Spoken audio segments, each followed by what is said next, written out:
Hello everyone, welcome back to the channel. I'm the ASMR historian, once again guiding you through the eccentricities of the old world. And today, we're continuing our new series just begun this week on those ancient philosophers that continue to perplex us into the modern era. So, today, in line with this new series, we will discuss Epicurus. Please find somewhere comfortable, and we can now begin. Epicurus, 341 to 270 BC, was a Greek philosopher who founded the school of Epicureanism, a significant school of philosophy. Born on the island of Samos to Athenian parents, Epicurus established his own school in Athens. This school was known as the Garden, influenced by Democritus, Aristippus, Pyrrho, and potentially the Cynics. He diverged from contemporary Platonism. Epicurus and his followers, recognized for simple meals and diverse philosophical discussions, welcomed women and slaves into their school. While over 300 of Epicurus's works are now lost, surviving materials include 3 letters, 2 collections of quotes, and some fragments. Knowledge about his philosophy primarily comes from later authors, such as Diogenes Laertius, Lucretius, and Philodemus, as well as accounts by Sextus Empiricus and Cicero. Epicurus, an ancient Greek philosopher, emphasized the pursuit of happy and tranquil lives, characterized by ataraxia, peace, and aponia, absence of pain. He believed that living a self-sufficient life, surrounded by friends, was key to practicing philosophy.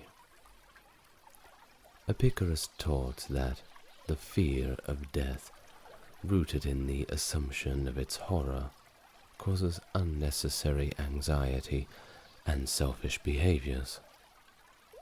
According to him, death is the end of both body and soul, and hence should not be feared. Epicurus asserted that ethical actions should be driven by internal guilt rather than external rewards or punishment from the gods. Drawing on Democritus's ideas, Epicurus developed a physics and cosmology, asserting that the universe is infinite and eternal, and all matters is composed of tiny, invisible particles called atoms. These atoms, according to Epicurus, move and interact in empty space, causing natural events.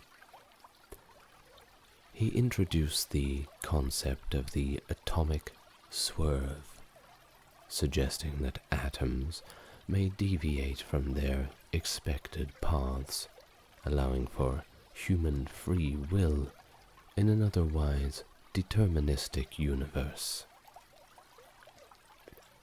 While Epicureanism gained popularity during the late Roman Republic, it faced opposition, particularly from early Christianity, leading to its decline in late antiquity.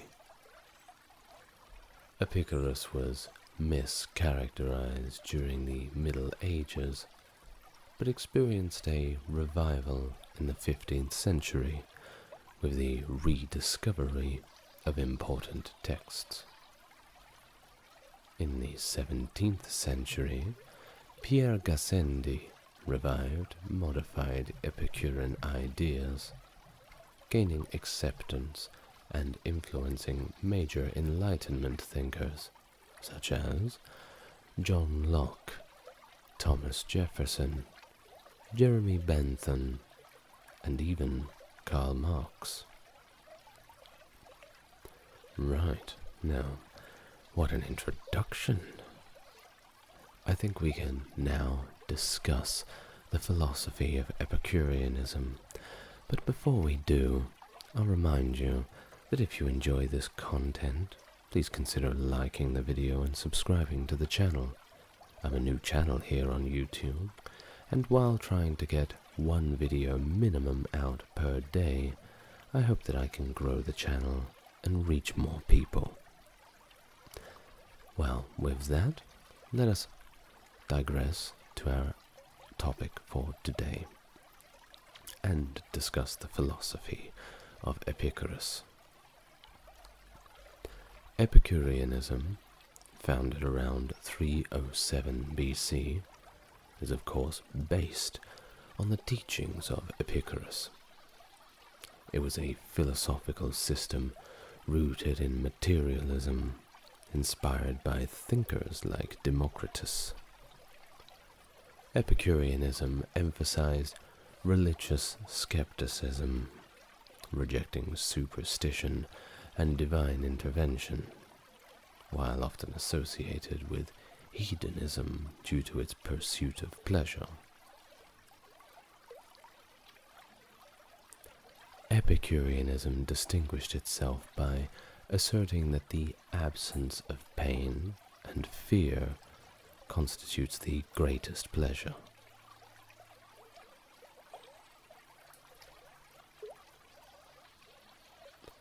The philosophy advocated for a simple life, seeking tranquility, ataraxia, and the absence of bodily pain, aponia, through knowledge and limiting desires. Epicurus, influenced by Aristippus, believed that the greatest good was to find modest and sustainable pleasure. He encouraged understanding the workings of the world to achieve tranquility and freedom from fear. Epicureans generally withdrew from politics, viewing it as a potentially conflicting with their pursuit of virtue and peace of mind.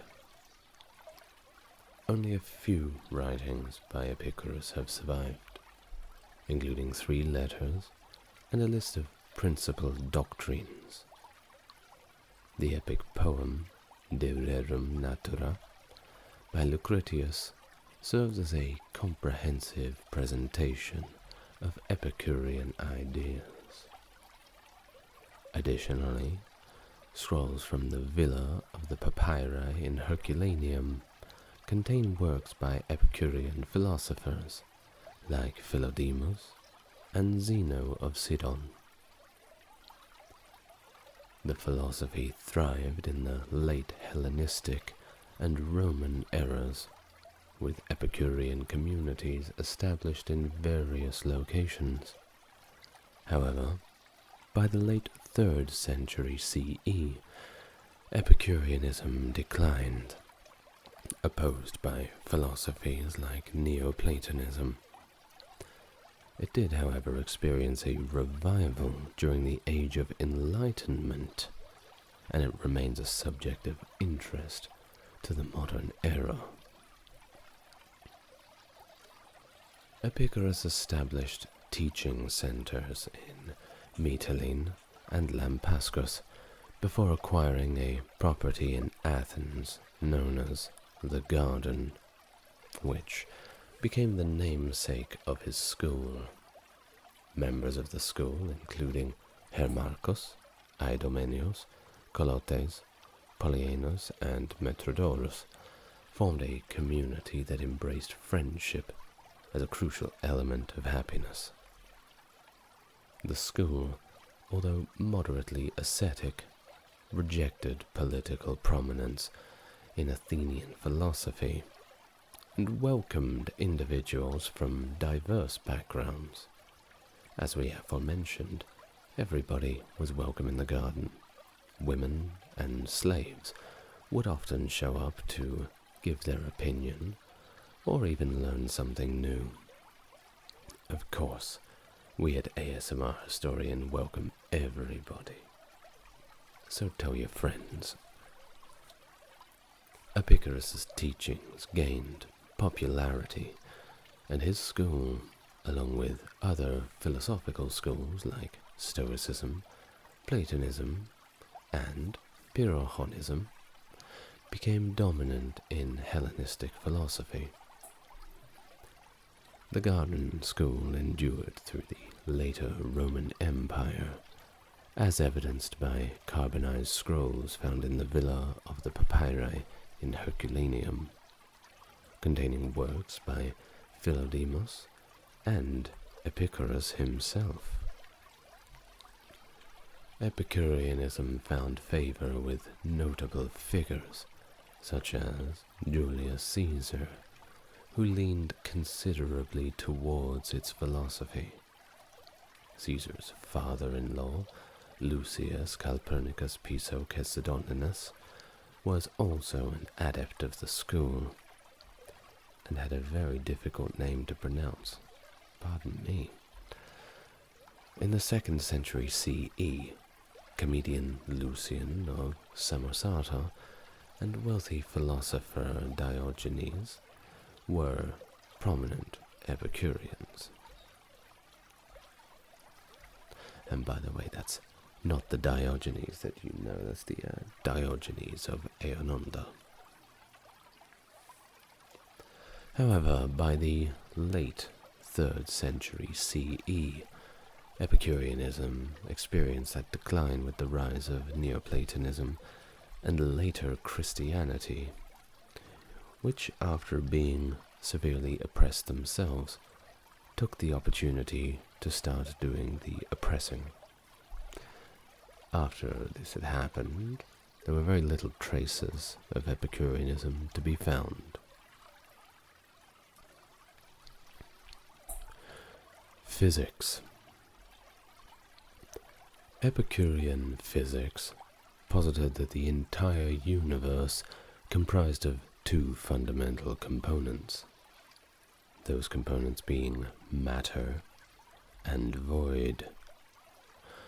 Matter, composed of atoms, possessed unchanging qualities of shape, size, and weight. The Epicureans believed in the stability of atoms because they considered the world to be ordered, and any changes needed specific and consistent sources. For example, a plant species would only grow from a seed of the same species. According to Epicurus, the ultimate constituents of the universe had to be unchanging to ensure the universe's persistence. Otherwise, it essentially would end up destroyed. Epicurus asserted the necessity of an infinite supply of atoms, although there could only be a finite number of types of atoms. Additionally, an infinite amount of void was essential for the functioning of this materialistic and atomistic worldview. Epicurus expounded on those principles in his letter to Herodotus. Moreover, the sum of things is unlimited both by reason of the multitude of atoms and by reason of the extent of the void. For if the void were infinite and bodies finite, the bodies would not have stayed anywhere, but would have been dispersed in their course throughout the infinite void, not having any supports or counterchecks to send them back on their upward rebound. Again, if the void were finite, the infinite of bodies would have nowhere to go, and wouldn't have anywhere to be. Stay with me. I know it's complex. In the Epicurean cosmology, the infinite supply of atoms implies the existence of an infinite number of worlds. These worlds could vary widely, with some being drastically different from our own, and others bearing striking similarities. The separation between these worlds was conceptualized as vast regions of void, referred to as metacosmia. As cosmological framework allowed for a diverse array of worlds coexisting within this infinite expanse of the universe. In Epicureanism, atoms are considered indivisible and incapable of future breakdown because the presence of void is necessary for the movement of matter. Anything comprising both void and matter can be disintegrated, while substances devoid are void and lack the potential for fragmentation. As no part of the substance can be broken down into smaller components. Atoms exhibit constant motion in one of four ways. They can collide with each other and rebound, vibrate while joined to form a larger object, move downward at a uniform speed when not hindered by other atoms, and undergo a random swerving motion. This downward motion is considered natural for atoms. However, the swerving motion, their fourth means of movement, introduces an element of randomness into the equation. This swerving is crucial for the formation of the universe, as atoms, by swerving and colliding with each other, lead to the creation of objects. Without this swerving, atoms would remain isolated, perpetually moving downward at a consistent speed. Epicurus attributed the swerve to the creation of the universe, and also connected it to human free will. The swerve, according to Epicurus, allows for a human autonomy by breaking the chain of deterministic cause and effect. This stance served as a critique for Democritus's atomic theory within Epicurean philosophy. Epistemology. Epicurean philosophy employs a empirical epistemology, one based on the senses. Sense perception. According to Epicureans, the functioning of the senses also involved atoms. Objects emitted particles continually, which would interact with observers and serve as the basis for all sensory experiences, such as sight, smell, or sound. While the emitted atoms did not possess the qualities perceived by the senses, the manner of their emissions caused observers to experience these sensations. For example, red particles emitted were not red themselves, but were emitted in a way that induced the viewer to perceive the color red. These emitted atoms are not individually perceived, but are instead sensed as a continuous experience due to their rapid movement.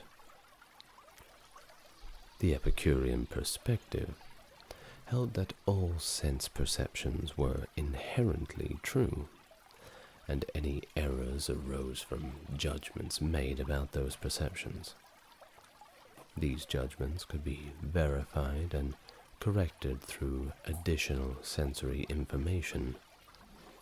For instance, if somebody initially saw a tower from a distance and judged it to be round, but upon approaching it they realized that it was square. They would recognize the error in their initial judgment and correct their opinion based on the new information obtained through closer inspection. Criterion of truth.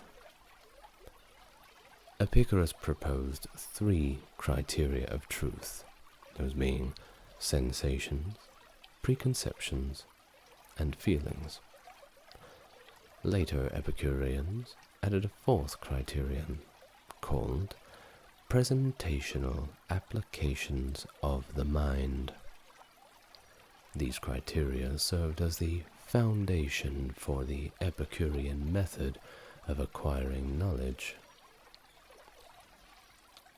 For Epicureans, sensations were considered the first and primary criterion of truth, as they believed sensations could not deceive, even in cases where sensory input seemed misleading. Epicureans argued that the input itself was true, and any error arose from judgments about that input. For example, when placing a straight oar into water, it may appear bent. Epicureans would explain that the atoms forming the image of the oar traveling to the observer's eyes had shifted, arriving in the shape of a bent oar. The error, according to Epicureans, was in assuming that the received image accurately represented the oar without distortion. To avoid making erroneous judgments about perceivable things, Epicureans emphasized the need for clear vision, obtained through closer examination. Clear vision is described as the sensation of an unchanged object, free from judgment or opinions, providing a clear and direct perception that serves as justification for one's judgments about the perceived object. In Epicureanism, an individual's preconceptions refer to their concepts of what things are, formed in the mind through sensory input over time. When words related to preconceptions are used, the mind summons these concepts into the person's thoughts. Preconceptions play a crucial role in making judgments about perceived things. They also serve to address the learning paradox, proposed by Plato in the Meno, which argues that learning requires prior knowledge of what is being learned. Epicureans posit that the preconceptions provide individuals with the necessary pre-knowledge for learning. Feelings or emotions in Epicureanism are how individuals perceive pleasure and pain. Similar to sensations, feelings are a means of perception, but they pertain to the internal state rather than to external things. According to Diogenes Laertius, feelings play a role in determining our actions, with pleasurable experiences prompting pursuit and painful experiences leading to avoidance. The concept of presentational applications of the mind explains how individuals can discuss and inquire about things that cannot be directly perceived. In this context, impressions of such things are received directly in the mind, bypassing other senses. This concept may have been introduced to account for how individuals learn about things that are not directly perceivable, such as the gods and spiritual matters. Ethics.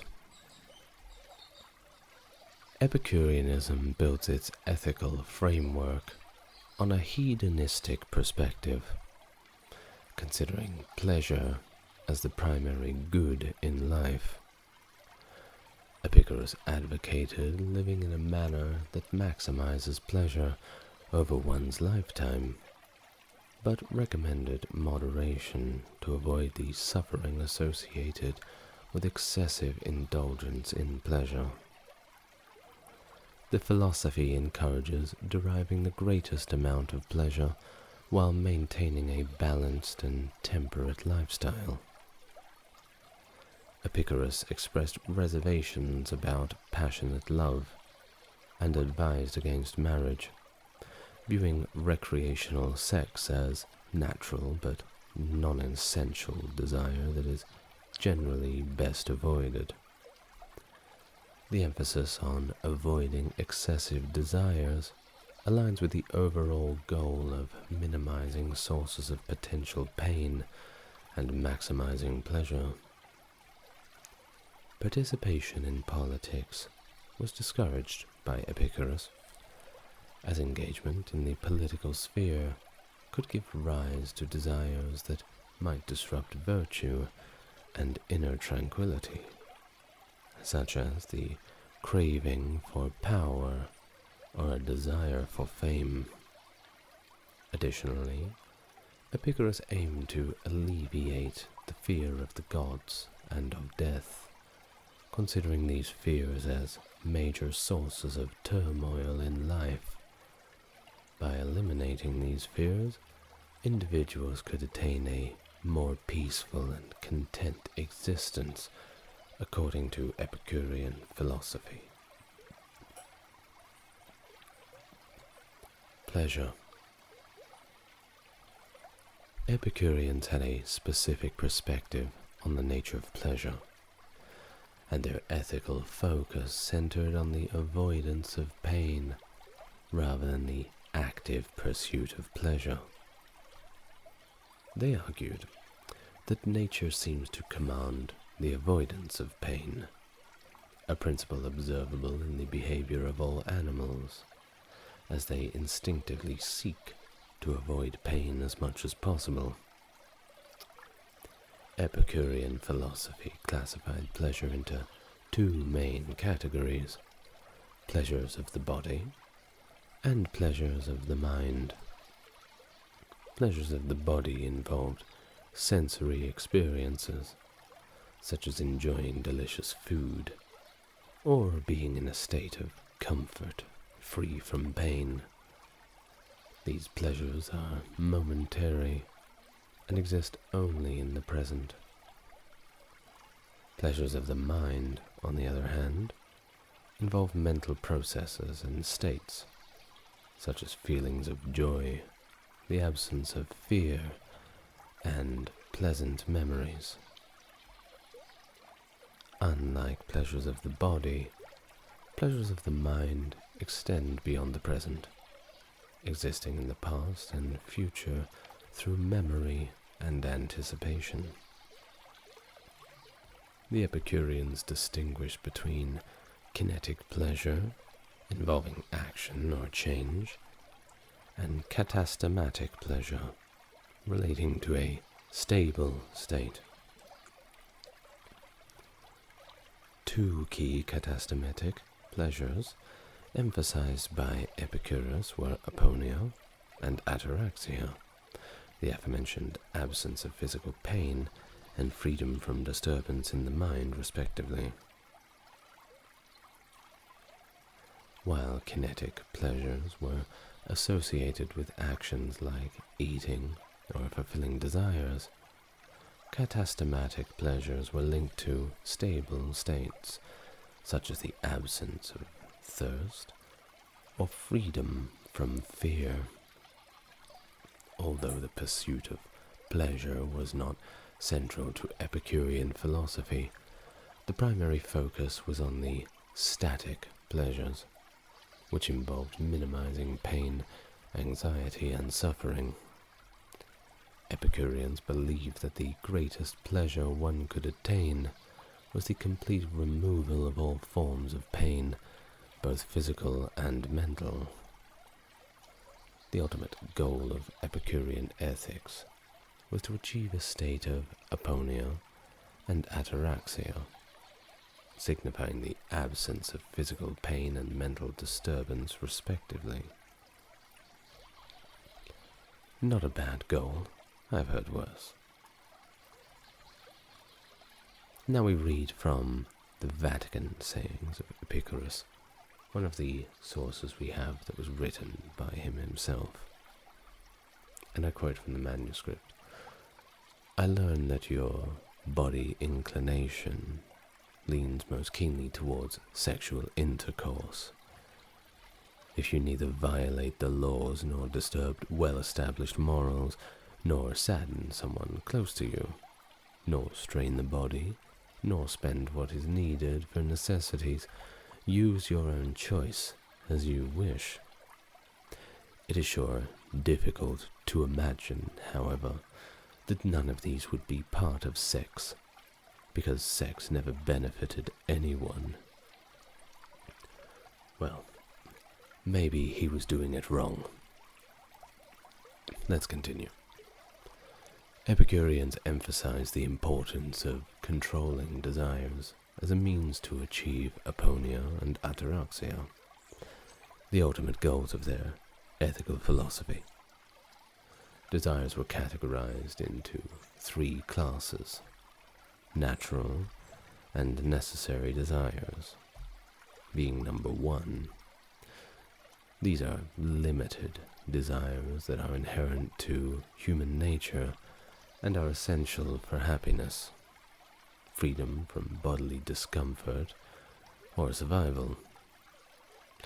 A few examples of this can include the desire for clothing, shelter, and necessary food. These desires were considered legitimate and justified. Number 2 being natural, but not necessary desires. Think of a want rather than a need, but with some logic behind it. These desires are also innate to humans, but are not really required for happiness or survival.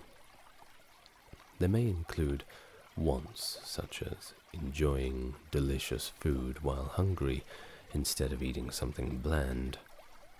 Epicureans cautioned against indulging in these desires, as they were seen as unnecessary and, at times, detrimental to the overall picture of happiness. Pursuing these desires could lead to false beliefs about their necessity and result in efforts that do not significantly enhance one's well-being. Now the final one of these, and way down on the hierarchy, is vain and empty desires. These desires, neither innate to humans nor necessary for happiness, health, or even survival. They are limitless and can never be fully satisfied. Examples include desires for excessive wealth or fame. Epicureans strongly discouraged these desires, as they were believed to bring about only discomfort and contribute to an unending cycle of unfulfilled wants. According to Epicurus himself, by following only natural and necessary desires and suppressing unnecessary and artificially produced desires, individuals could attain aponia and ataraxia, leading to the highest form of happiness. The emphasis was on simplicity, moderation, and aligning one's natural desires with what is genuinely essential for a content and tranquil life. Politics. The Epicurean perspective on justice was grounded in self-interest and mutual benefit. Justice was considered good because it is believed to be mutually advantageous. The fear of punishment for unjust actions and the resulting disturbance and unhappiness it would bring discouraged individuals from acting unjustly, even if their actions initially went unnoticed.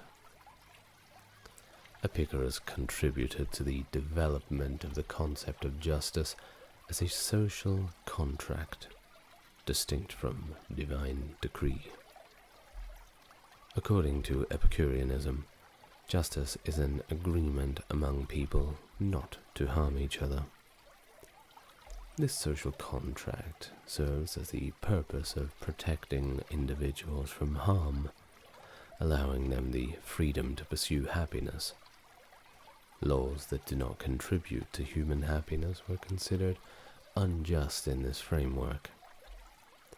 Epicurus presented a unique version of the ethic of reciprocity, emphasizing the minimization of harm and the maximization of happiness for oneself and others. Epicurean political ideas diverged from other philosophical traditions such as Stoicism, Platonism, and Aristotelianism. Epicureans viewed social relations based on perceptions, customs, and traditions. Inherent superiority or domination of one person over another was rejected, as all individuals were seen as made of the same atomic material and therefore were naturally equal. While Epicureans generally discouraged political participation, they were not entirely apolitical. Some political associations were considered potentially beneficial if they contributed to the person's individual pleasure and helped avoid physical or mental disease. The emphasis was on individual well-being within the social context. So, let us think about if a person is pursuing wealth for a bad reason. Well, that would be against Epicurean morality, wouldn't it? However, let us say one is pursuing wealth so as they can give a good life to their family and do good things with the resources that they have acquired.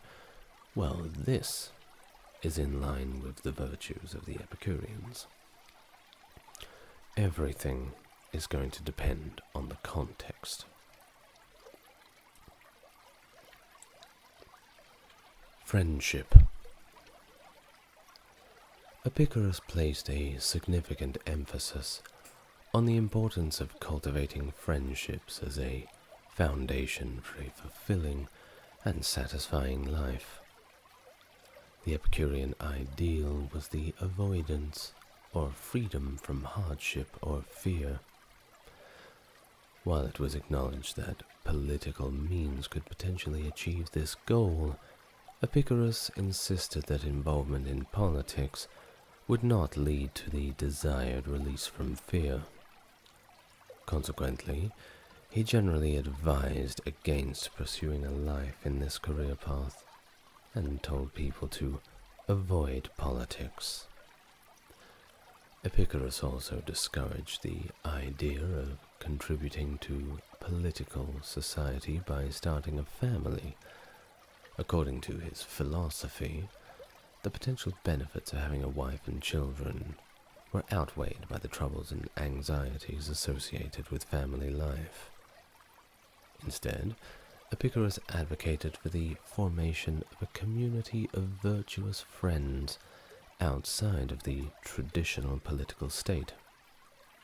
This community would focus on internal affairs and justice. However, Epicureanism was adaptable to circumstances, including its approach to politics. This philosophy recognized that the same approaches might not always work in protecting individuals from pain and fear. In some situations, it might have been more beneficial to have a family, while in others, participating in politics might be the preferred course of action. Ultimately, Epicureans were encouraged to analyze their circumstances and take actions that best suited the situation, aligning with the core principle of seeking pleasure and avoiding pain in the pursuit of a content and tranquil life. Now, do remember the allegory of the oar in the water. When we look at the oar in the water, even though it is straight, we may perceive it as bent.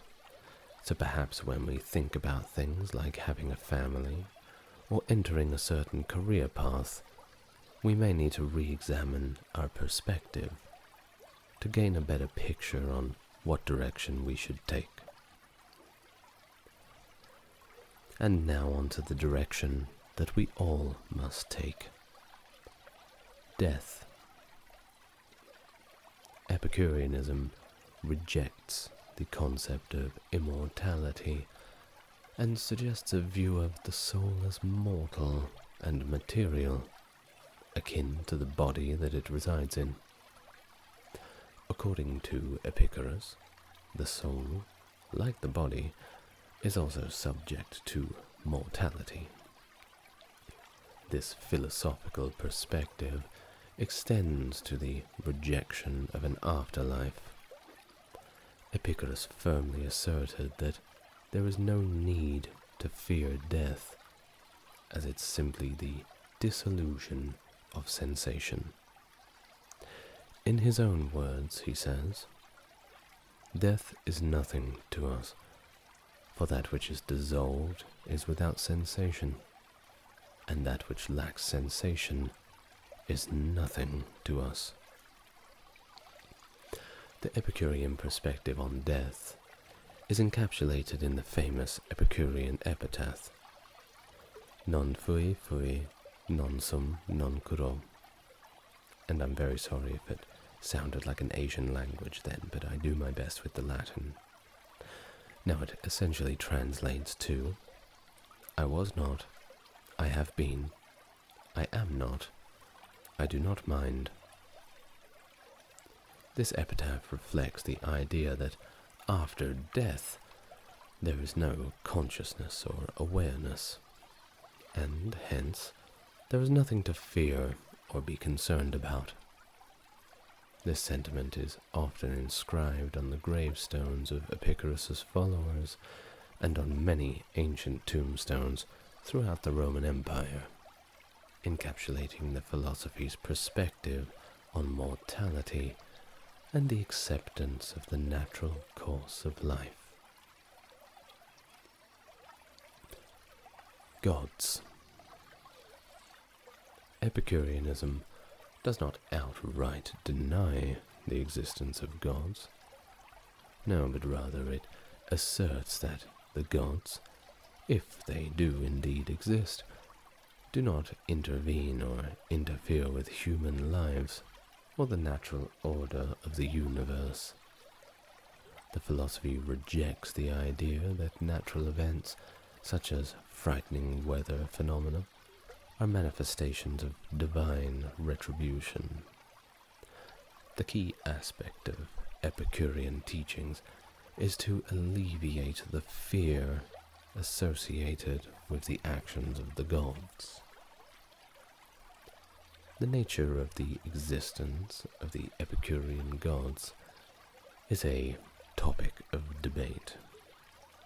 Some scholars argue for the realist position, suggesting that Epicureans conceive of the gods as actual, material beings, existing independently of the human mind. In this view, the gods are immortal and, once again, composed of atoms, residing somewhere in the broader reality, perhaps out there, flying around in that void that we had aforementioned. However, the gods are completely detached from the affairs of the universe and remain undisturbed by it. Now, according to this perspective, the gods inhabit the metacosmia, that space between worlds. On the other hand, the idealist position suggests that the gods exist only as idealized forms within the human mind. In this interpretation, the gods are seen as representations or ideals of the best human life, serving as aspirational figures rather than actual independent beings. Scholars like A. Long and David Sedley have argued in favor for this idealist position, and it's worthwhile listening to them. While the debate between these two positions continues, the prevailing viewpoint at present leans towards the realist position. Scholars have yet to reach a consensus on this matter within the field of Epicurean studies. And, realistically, perhaps they never will.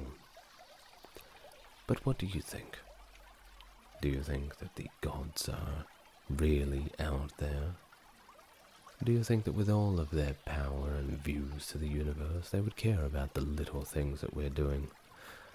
Or do you think that they are just made up in the back of the minds of people who want to have some good stories to tell their children among the campfires of early civilizations?